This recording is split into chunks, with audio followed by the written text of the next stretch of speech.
Join me every month for the inspiration to find your finish line.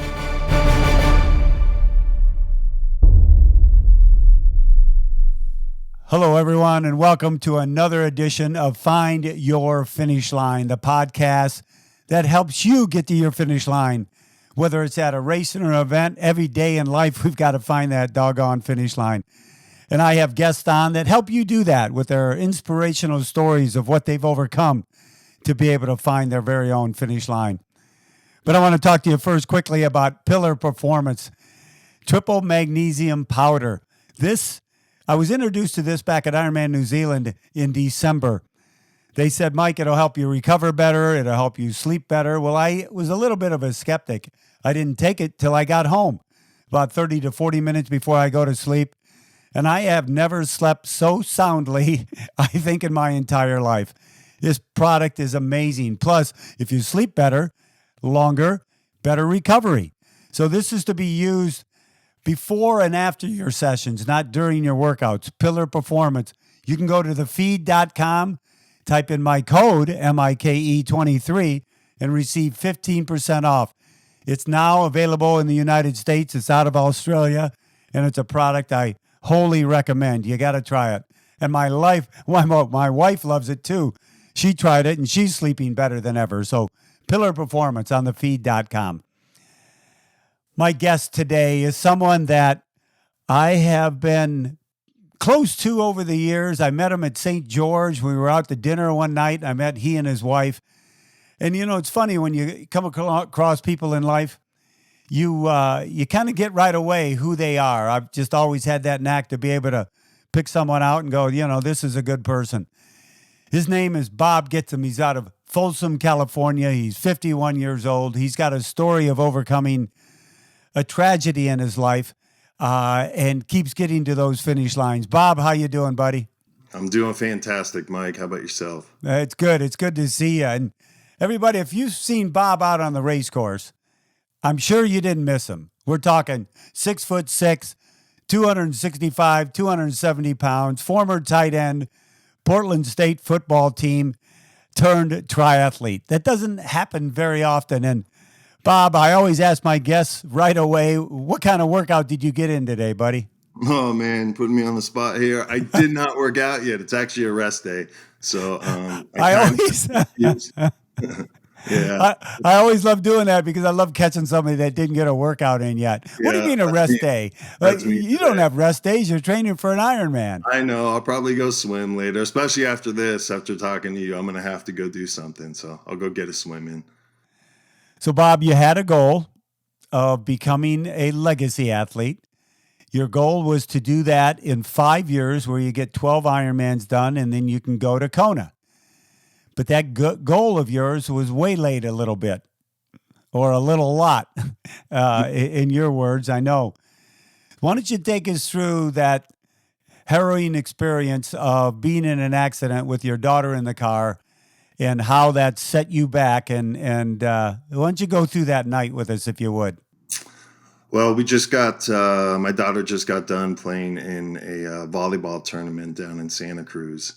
And after the tournament, we had some friends in Santa Cruz, so we went over to their house, had some dinner, hung out with them. The kids played with their dogs, and about 8 o'clock at night, we get on the road to head home. We're about 3 hours away from Santa Cruz up in Folsom, so we're driving home, and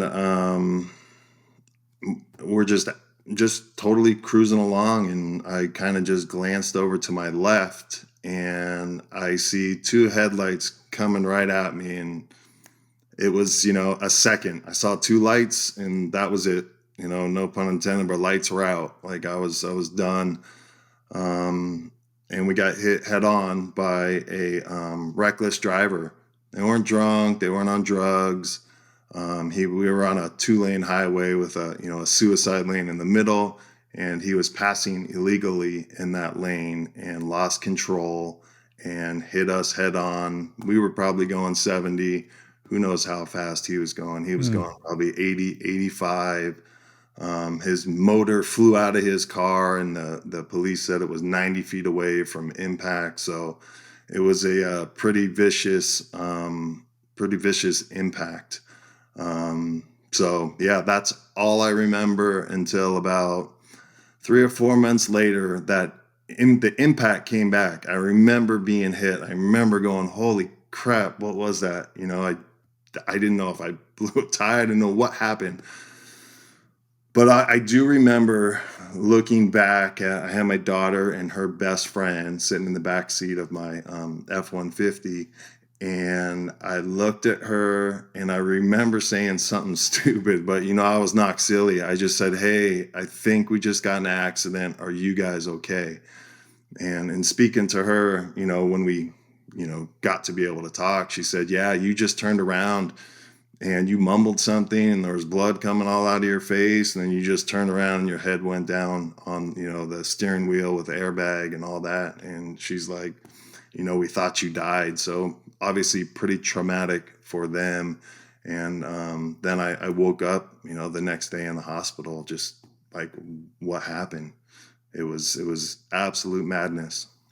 How old was your daughter and her friend at that time? They were both 14. So it's been a little over 4 years now. Yeah. So they're both 18. But yeah, they were both 14 years old. My daughter broke her collarbone, had some strained ligaments in her neck. So she was in the hospital for 3 days. And then her best friend, Addie, who was sitting directly behind me, walked away with just bumps and bruises. Like, thankfully, just that was it. I always tell them, I go, hey, I took that impact for all you guys, which, any good dad would do, right? So, yeah, it's just a little joke, in between us. Well, it's almost like the Lord put you on the earth at 6'6", 270, Bob, and you protected two loving girls in your back seat. Yeah. That just hit me. You did. You took the hit, Mr. Tight End, like you used to take Yeah, hits. for sure, for sure. I had to protect them definitely with my life. But a little funny story about that car ride home before the accident happened. The girls are in the back seat. I had to get gas, and so we pull over, we get some gas, and the girls are going, "Let us get some sunflower seeds. Let us get some sunflower seeds." And I'm like, "You guys are nuts. They're going to be everywhere in the car. So I caved, I made a deal with them. I said, hey, all right, I'm going to get you guys sunflower seeds, but tomorrow you're cleaning the inside of my car, right? So that was our deal. So I got to speak with my daughter the next day, later on after the accident. And when I woke up, like I had, I had 50 stitches or staples going down my stomach. So I'm in a little bit of pain, and we're talking to each other, and my daughter, I swear to you, could be one of the funniest people in the world. And she's like, Dad, I have some bad news to tell you. And I'm like, holy crap, dude, we almost just died. Like, what kind of bad news can you have? Yeah, what could be bad? Yeah. And she goes, Dad, there's sunflower seeds all over the car.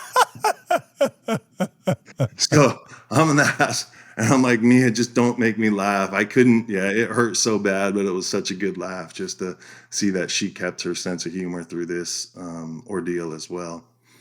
So you are in that training mode, you're in that mode of being turned on by the sport of triathlon, and all of a sudden you find yourself, when you come to, in bed with a halo around your ankle. You've got your heel bone. You've got intestines that they had to operate on. Was there a point where, right after that accident, you were pretty low? Oh, to say the least, Mike. So when I woke up in that hospital bed, and you have your like dresser with the TV and on it and in front of you, and I woke up from obviously being knocked out, and I still, to this day, I need to find out who did it, but somebody put an M dot on my dresser, just a black and white photo of an M dot. And I swear that was the first thing I saw when I woke up. And I was like, I didn't think anything of it. I was just drugged at the time. And through recovery, just, dude, I stared at that M dot every day. And it really, helped me get through just mentally knowing that, hey, I made this decision. I'm going to get back. I'm going to still get my goal to make it to Kona and blah, blah, blah. So, yeah, it was rough waking up in that hospital. What were the doctors telling you? Even though the MDOT was your inspiration, were they telling you you're going to be able to, hey, get back out there and swim, bike, and run, and especially run? Yeah, they said swimming would be fine, biking might be a challenge, and they told me you'll never run again, which I wasn't that sad to hear because I hate running. So I had to look at the bright side, like, oh, right on. I have an excuse. I really Oh, don't yeah, run anymore. I So see. I see. You finally get it signed off on that you don't have yeah, to yeah, I run don't it, have and to you run. I accept have it. an excuse. Yeah, for sure. So yeah, they told me I would never run again. And they kind of, just looked at you with, okay, good, it's good to have lofty goals, so we're glad to see you had that attitude. But, like I think most anybody ever put in that position and they tell you no, you're like, screw you. Like, I'll get back. So yeah, it was a definite long road back, but we got back. How long was that road? How long before you got yourself put back together and got out there to be able to do anything at all? So it was February 24th was the accident, and I started to be able to walk per se with a boot at the end of August. So Oh yeah, my goodness. yeah, it was I just laid in the bed, just laid in the bed. I was in the hospital for 40 days. When I came home, they had to set up a hospital bed downstairs because we have a 2-story house. So I had to sleep in our living room for, months. Yeah, it was rough. When I was in the hospital, the first, I don't know, it was about a week after I got in there. So they had to reattach all my intestines, put me all back together because in the impact of the crash, they just detached. So emergency surgery, put those things back together. It was 4 or 5 days later, just a nurse making the rounds. How do you feel? And I just said, I feel like my stomach's going to explode. So they rush me in, give me a CT scan, come back, say, hey, you got to go into emergency surgery. And I'm doped up and I've already had, 4 or 5 surgeries in those 4 or 5 days. Right. Like, whatever, one more surgery. And I text my wife, it was like 11 p.m. on a Thursday night. I said, hey, babe, I'm going into surgery. I'll talk to you tomorrow. And I woke up the following Tuesday. Hmm. So what happened was the intestines started to leak again. So sepsis set in, hence making my stomach want to explode. So they had to reopen me up, put that all back together, clean me out. And they said I was so infected, they had to keep me in a coma because I had to heal from the inside out. They couldn't close those wounds up. So I woke up Tuesday morning and they tell me this, and I have a tube down my throat. I can't talk. And I tell the nurse, I'm like, get me something to write with. I gotta tell you something. And it's so stupid. I write down, call my wife, because I told her I was going to call her Friday morning. So in my head, it was like I went out drinking with the boys and forgot to call and didn't come home. So I thought I was going to get in trouble because I didn't call my wife on Friday. And then I was like, oh, at least I have a good excuse. So You had your stomach opened up. That was your yeah, excuse. the nurse calls my wife and she's like, why did you want them to call me? Did you not think I knew what was going on? And I'm like, yeah, just me being, in la la land from all the wonderful pain meds they gave me. Well, Bob, you get home and you've got that hospital bed in your living room, laying there for months. When you go through something like that, you somehow have to help yourself stay strong mentally. And I've talked to so many people that have done different things to keep that mental strength, so you just don't go into that hole that you can't get out of because you're in such a tough way. What were some of the things that you did on the mental side to keep your strength, above your shoulders, keep that strength for you so you could keep moving forward? Yeah, that was rough. That was definitely a challenge for sure. But already doing an Ironman, I think I did 5 of them before that accident. Definitely increases your mental fortitude, right? Like you have Hmm. to be strong mentally to get through one of those races. So I just kept thinking positive thoughts. Just hey, it could always be worse. Find the silver lining. I think I watched every YouTube video on Ironman recaps and races and all that. And, that really kept me going. I wasn't down too much when I was in the hospital. I just wouldn't let myself, get to that place. And there was one day I really was, man. I really, really was down for whatever reason. And I remember my phone ringing, and it was a San Diego area code. And I'm like, oh, it's probably my sister or brother-in-law, and they must have got a new phone number. I'm thinking in my head. And it was you. Like, you called me. Someone reached out to you and said, hey, my buddy got in a car accident, blah, blah, blah. So you called me up and you're like, hey, Bob. I'm like, yeah. You're all, hey, it's me, Mike. And I was like, what? And that really lifted me up. So that helped me immensely, man. And I'll give you a nice plug on your book, because my friend went down and did Oceanside, and he came and got a book from you, and you signed it and gave me a nice well-wishing. He probably had no idea it was for this Bob, but got the book, and I'm sitting in the hospital, man, and I'm I read that book in like a day and a half, and I just remember thinking, holy crap, like, sure, I'm going through something, but I'm not going through anywhere near what those people in your book went through. So your book really helped me, man, get through those low times. No doubt about it. Well, it may have been my book, but it was the stories that were within of other people's lives that I had the opportunity to share. So I'm glad that helped, Bob. So August, you walk. That's like the big thing. You get out there and walk. Then all of a sudden, when did you start figuring out, hey, I can get back to this training thing and try to get back on track for my legacy? Yeah, I was that I was training the whole time. Like, the next day when I saw that MDOT, that's when my training started. Whatever it was, moving anywhere, working on my mind, doing all that stuff. I remember sitting on I'd sneak out into my little pain cave in the garage, and I remember hopping on my bike with a boot on. I had a colostomy bag. I had a drain tube coming out, and I'm just pedaling with one foot because I couldn't use my right foot. So I just put it on the back of the trainer, and I just move it slowly to get a little sweat in. So I started training, the next day. Mm-hmm. And then I really got to go out, and I'll never forget the day. It was September 17th. I went out on a bike ride finally. Little nervous. I'll bet. I got going, and I went through every wave of emotion on that bike ride. And I wish I could have bottled that energy I had. It was one from just being grateful to be back on a bike and happy and going. And then I'd get mad, I'd get angry, and I'd pedal my rear end off until I couldn't go anymore. And tears started coming out. And it was a powerful bike ride for me, just being able to hop on again and go. And then after that, it was on. Like, I wasn't going to be stopped to get back to doing a race, and just train and train and train. And then I signed up for Oceanside to be my comeback race. And then what happens in 2020?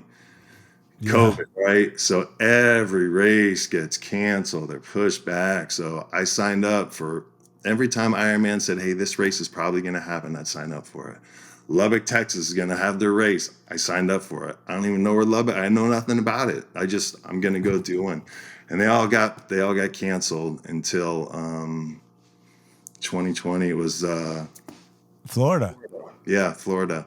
So that was my big Ironman return. I went to Cozumel before that to do a 70.3 just to get the bugs out, get my fix. Hold on, everyone. We'll be right back after a message from our sponsors.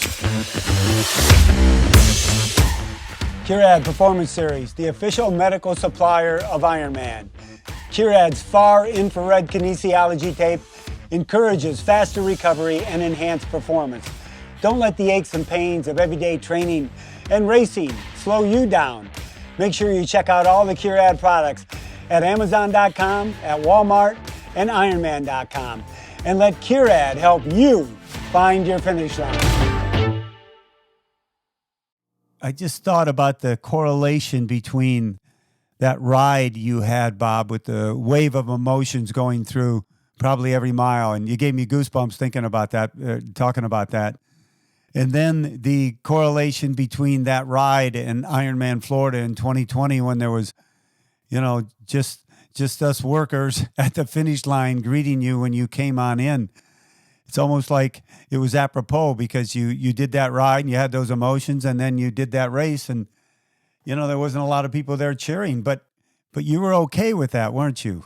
100%, Mike. I had a blast. It was great. Don't get me wrong. I wish all the fans were there and you get the energy from them, but I didn't let it stop my celebration. I just put imaginary people up in those stands, and I high-fived a few of them on the way down. I don't know if you remember, but I was cracking myself up. So it's all about having a good time out there. So I wasn't gonna, let the non-fan COVID finish line deter my joy. It was a special finish line for sure. You said the accident, Bob, has made you stronger. In what way has it made you stronger? Well, physically for sure, because I've been working my ass off to get back, but just mentally, Mike, it's totally changed me. I mean, I was a pretty laid back guy as it was before, but now it's nothing gets under my skin. I really don't get angry. Not that I got angry a ton before, but it's like there's so much, so many bigger things in life than getting mad at this stupid little stuff. So, in a way, it's a total blessing in disguise going through that accident. A lot of good and great things have come out of it, for sure. The bond, I have a daughter like you do, and the bond between a father and daughter is always a very special thing with a lot of strength. But you shared something with your daughter that we would never wish that on someone. Has that accident that you two shared created a stronger bond between you and your daughter? Yeah, 100%. Yeah, it definitely has. In what way?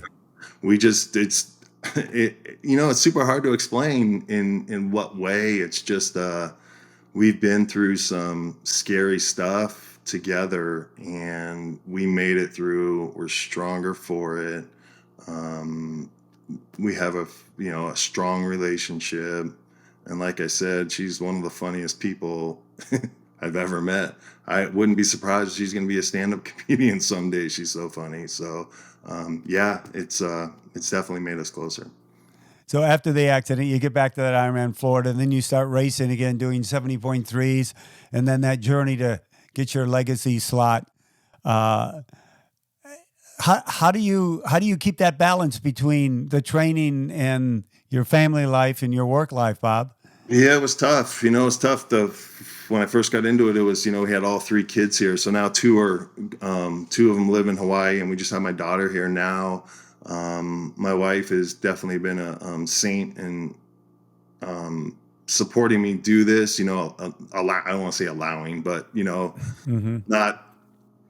not letting me do it or being against it. So just try to take care of her, make time for her, make family time, don't train as hard. Not that I'm, Mr. Train all the time, but I've done 14 of these things, so I know what it takes to get through them. So to my detriment, probably I do just enough work or training to get to the race to finish them, because there's, no PRs in this guy anymore.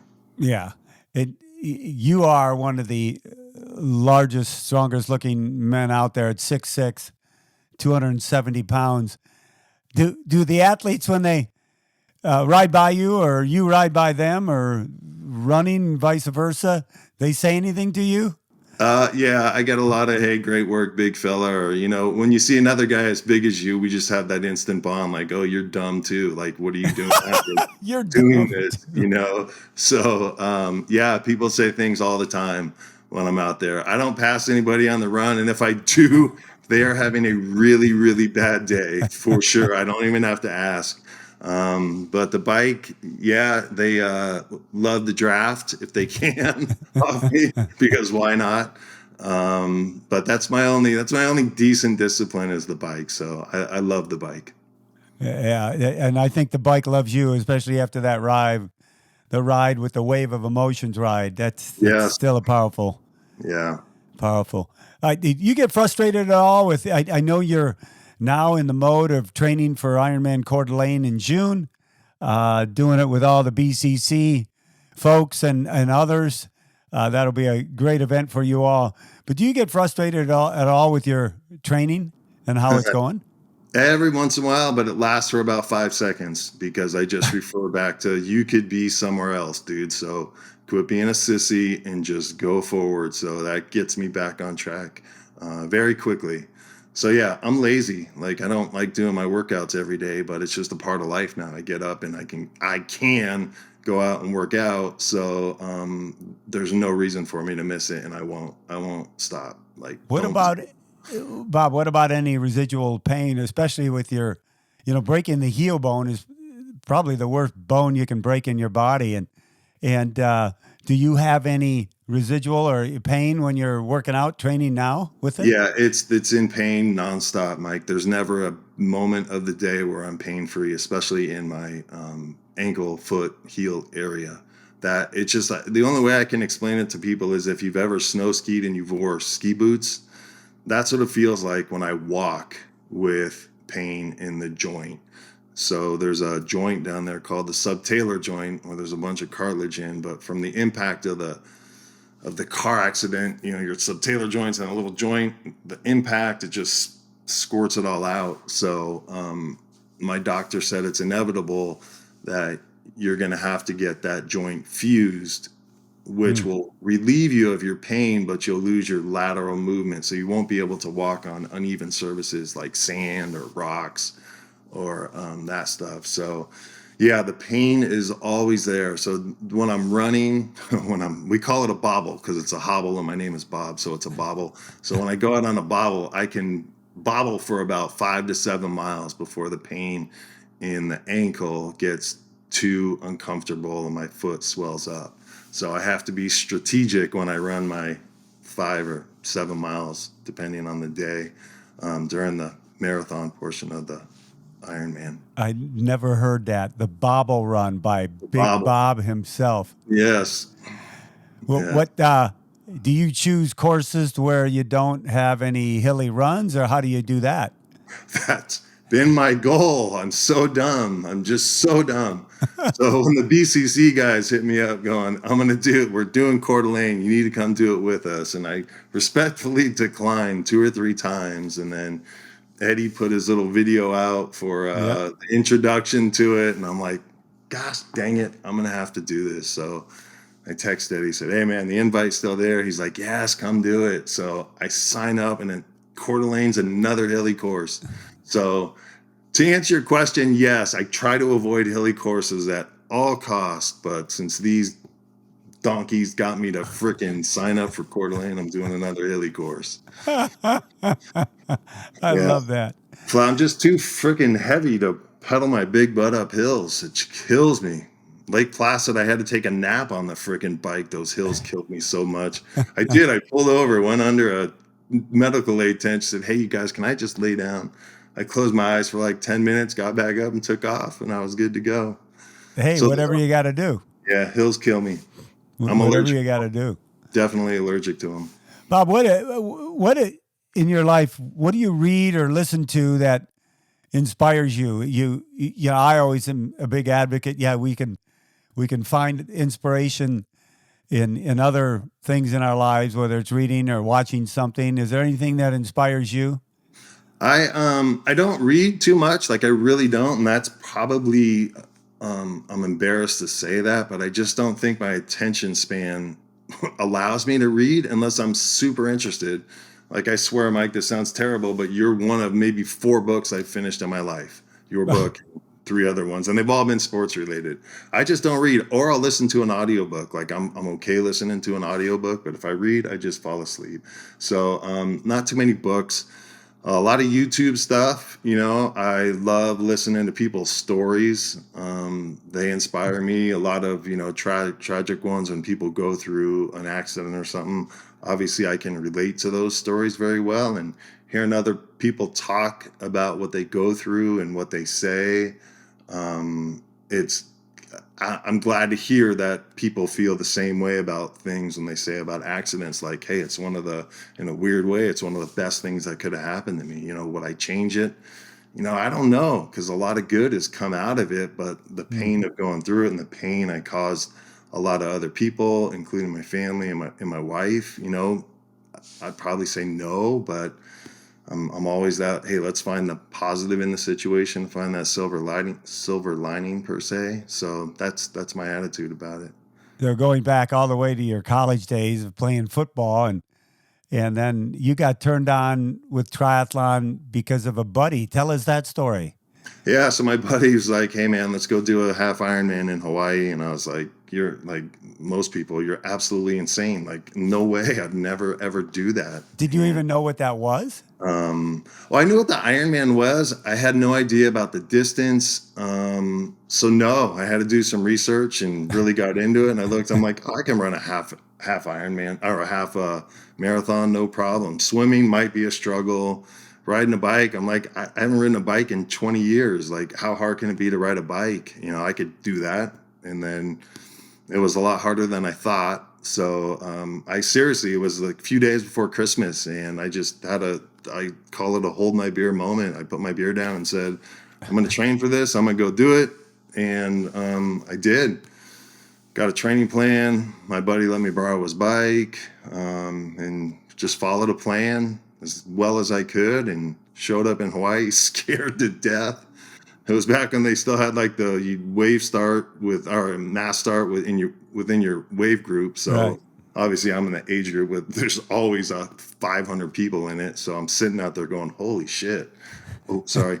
Holy That's crap. okay. I don't That's all know how right. to swim very well. I'm going to get even I'm a big guy, but I'm going to get swam over. So I just sat in the back and took off after everybody else, made the swim, got out, put my hands up in the air like I won the Olympics. I was like, if I get over that swim, I'm good. I can get through everything else. I was just petrified of the swim. So in that mind, I already won the race.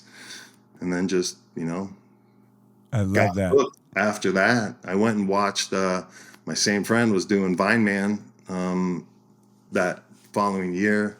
So I went out and watched them there. And I just remember looking at everybody racing in all different shapes and sizes and missing legs and missing arms. And I'm like, dude, you have zero excuse why you would not be able to do one of these. Look at all these people doing it. So I 100% got inspired going to that race. And that's why I tell people, that don't know about Ironman or triathlon. I'm just like, hey man, just come to a race and just watch for a little bit. Mhm. And I go, if it's anything, come at the last hour. If you want to be up late at night and just watch these people who battled all day across that finish line is a moving place to be. I met a gentleman last year. I think it was at Ironman Des Moines or Tulsa. And he came up to me and he said, Mike, I did Ironman like 15 years ago, 20 years ago. And I've got a friend doing it. Oh, that's great. I saw him after the race and he goes, oh my God, I forgot what I was missing all these years. And he Yeah. signed up right away for a future race because he was so inspired at what he saw. He actually forgot that world because he was out of it for 15 or 20 years. Wow. But you're right. It's amazing how it draws you in if you go there for the first time and you see what other people are doing, and when you look at their body types or who they are, and you go, wait a minute, what's my excuse? Yeah. You have And none. Yeah. how much did you weigh when you did that? What was your highest weight from football? I was playing shape was 255, and Oh, then through life I got up to 297. Never hit 300, but 297. That's when I said, "All right, dude, time to do something." And I'll get down to by Coeur d'Alene. I should be about 250. So 250. That's a vision of your former self. Look at yeah, you. for sure, for sure. I feel great at that weight, but it's so hard to keep it there. I just like to eat way too much. You could put the shoulder pads on at Coeur d'Alene. You still wouldn't be overweight. So when you go into an Ironman or you go into any race, Bob, what's your number one goal? My number one goal is just to get to the start line, but after that it's just to have fun. Like, it's just to keep a smile on my face and have a good time. If I have a good day time wise in my world these days, great. If I don't, and I'm coming in after 16 hours and I get a high five from you or whoever else is out there now, so be it. I don't care. I feel bad because my family has to wait for me for so long. So that's actually my motivation to get back quicker. So they're not out there as long these days. So they don't have to be out there the Yeah. 16, Oh, it's a long day, 17 hours. as you know. Yeah. I have a question I ask is one of the final questions. It's called tri-table racing, and it comes out of the Baja 1000 racing down in the Baja here in Mexico, and friends of mine race it. And afterwards, they get together and they sit around a table and they call it table racing to reminisce about the event or a previous event or whatever it is. So reminisce with us, table race with us, picking an event out or something that happened at an event that comes to your mind that you can share with us. Man, it would have to be. I got a lot, but the most recent I would have to say would be Kona this last October. Just one, being there and experiencing it, and two, I had to get over a few obstacles that race. So I got out of the water. It took me forever to swim. I don't know what happened. I think because I started so late because our group was so big and the line to get into the water took forever. But I'm not using that as an excuse. I'm just slow. So I get out of the water, I'm making it through transition. I think I said, "What's up to you?" and Dave Downey. And I run that long old transition, get to my bike, and my front tire is flat. Oh, So I'm like, oh my, it's really like this is how we're gonna start the day. So they're tubeless tires too. So I have no idea how that happened. There's goop everywhere, all out of it. And I'm like, holy crap. So I'm like, oh, they have mechanics here. I'll be able to get it done way faster than me. So I go over, hit him up. He's like, "You have a tube?" I'm like, "Yeah, here's my tube." He starts working on it, and that poor guy is just sweating his you know what off because it's so hot on that pier, and he's right in the sun. And it takes about 20 minutes for me to get my tire changed. And I'm thinking, oh my God, I'm going to miss cutoff on the swim because I didn't get out of transition. I don't know if that's how it works. If you spend too long in transition, you'll get DQ'd, but whatever. I got out, got on the bike, cruising out. There's nobody on the course. I'm like, holy crap, where is everybody? Like, everybody's long gone. So I had this course all to myself. I'm like, this is great. And then I started catching a few people, having a good time, make the turn at Javi. I'm coming back down Javi, and I have no idea what happened to this day. I just remember being in my aero bars, and I think I was reaching for my bottle in my top holder, and my front wheel starts to wobble. And next thing you know, I'm going straight for a guardrail, and I just lay the bike down. And I'm like, oh my God, are you kidding me? I just crashed. So I just remember some lady came up. I heard some lady scream as I was going down. I'm like, oh no, this isn't going to be good. So she comes over, she's pouring water on the top of my head, just like, "You okay? You okay?" There was like a sag wagon that was like right behind me. I think they saw the crash and they came out. So I have 6 or 7 people around me, and I'm thinking, there's no way my day is ending. And they're trying to pick my bike up, going, "Come on, hop in the wagon, we'll get you back." And I'm looking at these guys like, you guys are nuts if you think I am done right now. Like, you're crazy. I had road rash everywhere. My shorts were ripped, blood's coming out. I'm like, I'm not quitting. And they start asking me questions like, "Where are you? What are you doing?" type deal. And I looked at him and I go, "I'm going to go have Mike Riley tell me I'm a freaking Iron Man. So give me my bike and get out of my way." And they're like, "All right, he's good." So I get on my bike. I'm riding. We're coming up to a hill. So I'm going to go down to my small chain ring. It doesn't go. My derailleur's bent. of course. I'm like, oh my gosh, you have to be kidding me. So I'm bleeding everywhere. And going up hills and gears I shouldn't be in, just struggling. And then I pull over and hit, like, there was a medic there and I had blood all over myself. So I'm like, can you clean me up? And he's saying, can you help me clean me up? He's like, yeah, sure. And he's going through his box of stuff, and he has nothing to clean me up with except like Clorox wipes. So I get a couple Clorox wipes, rub them all over my road rash, stinging like you know what. I'm Yeah. screaming and calling names and whatnot, and then get back on my bike. And then I find a mechanic. He helps me get my derailleur fixed so I can finally go back into my small chain ring and finish the bike, finish the run, and cross that finish line. So that would definitely be my story, just having to overcome those two things during that tough day out there.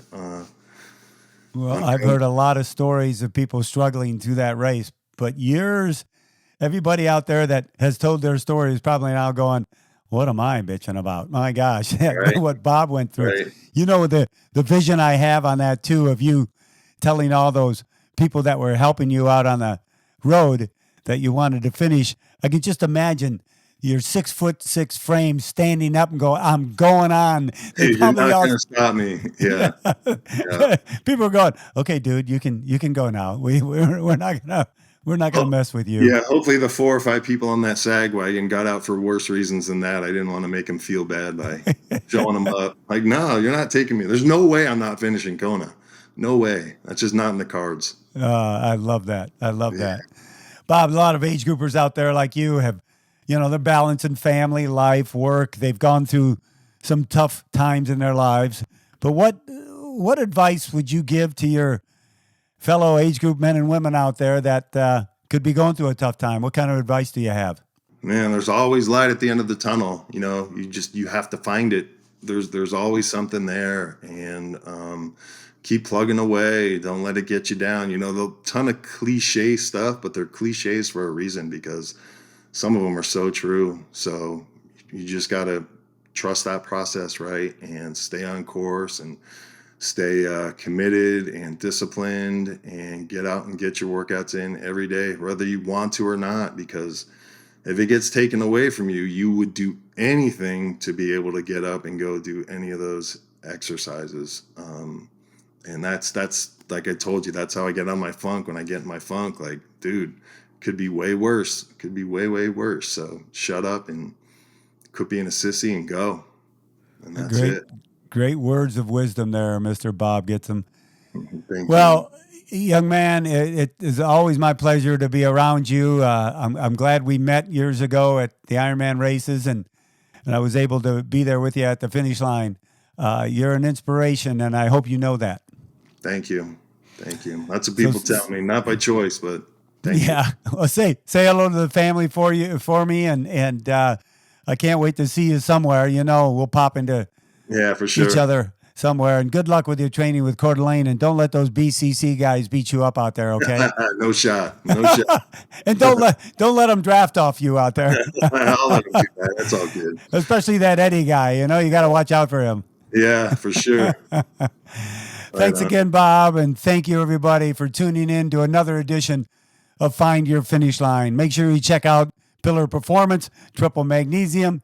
Put in my code on the feed.com, MIKE23. Help you sleep better, help you recover better. And if you like the podcast, check me out on Apple Podcasts, Spotify. Give me a review. Love to hear your comments on how we're doing.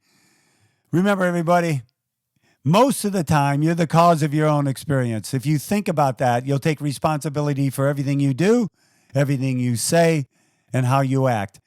And those actions alone will help you get to your finish line. Take care, everybody. Aloha. Until the next time, take care of yourselves.